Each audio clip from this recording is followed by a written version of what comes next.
welcome back to my channel. Today we are going to continue with my Farmhouse Traveler's Notebook series. We are going to be working on the dashboards for planner number 2, so I'm very excited. If you are too, let's go ahead and jump right in.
shoulders. I'm alive and breathing, living my best life. Love is on my mind and it's making me high. I'm staying in this moment, though it's hard sometimes, but I work it out every once in a while. I feel the love, I feel it growing every day. I feel the love, I feel the love. I hope it never goes away. I feel the love, love, love.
Pero yo bailo contigo. Trae tus amigas y yo traigo mis amigos. Ella toma de botella. 1942, me la puedo lo que sea.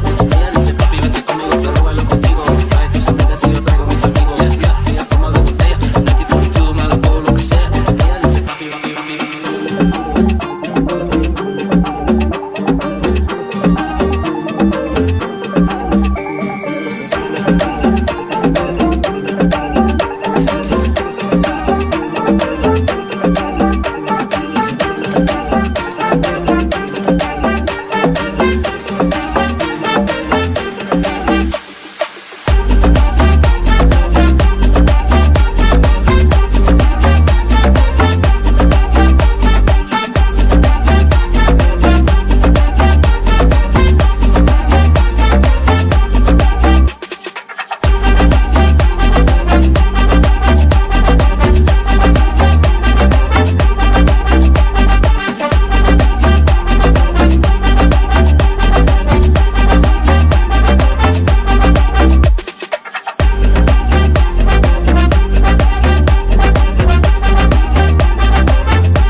And there we have it. I'm going to show you guys all of my dashboards together now that we are done.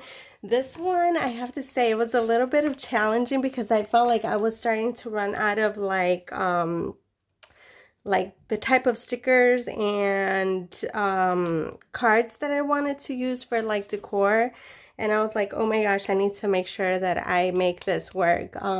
Even though there is like a lot of stickers on here, some of these are really like, I just have to figure out a way to layer them. Like these are just, they're kind of too small, and I like to use stickers that kind of take up like a lot of space so that, you know, the less I can think when I'm decorating. But overall, wow, I gotta say, I love how these turned out. So let me give you a quick glance. Let's start with the beginning. I think we went this, maybe this, and this. I can't even remember. No, there's one in here that's probably wrong because, let's see. Oh yeah, no. Somehow. Oh, maybe it's this one like this. There we go. Because I'm looking at the pom-pom trim and I'm like, wait, how's it supposed to go? Okay, so we have this little set right here. So cute. Again, I just did a lot of layering, a lot of embellishing. I really love just finishing it off with the pearls. For the previous planner, I used the yellow pearls with the, or the yellow bling, should I say, with the white pearls. And for this planner, I did the white pearls, and then I focused a lot on the green color. I think I try to make that one of like my top colors to use. I love how this one came out, super adorable. Here is the other one. I thought that the black of the washi tape helps kind of just tie in everything. So I love how this one turned out. And then of course with the pom-pom trim, here we have this one. I was able to incorporate a little Dollar Tree sticker up in there. Again, lots of layering, different colors, different patterns going on. And then this one, sometimes less is more with this gold green washi tape. I think it was just like the perfect little finish for this one, because we do have a lot going on in the other ones. And then as you can see, I kind of overloaded this one, but I love how it turned out. So I wasn't scared to play with the mix of patterns and the mix of colors, and overall super adorable. Let me know which dashboard was your favorite. In the next video, I think we're gonna try to start tying everything together. We still have to make our tassels, and we have to finish our page markers. So there's still ways to go in this little mini series, but I hope you guys are enjoying it so far. If you are, make sure you give it a thumbs up, hit that subscribe button, and I will see you guys in the next one. Bye.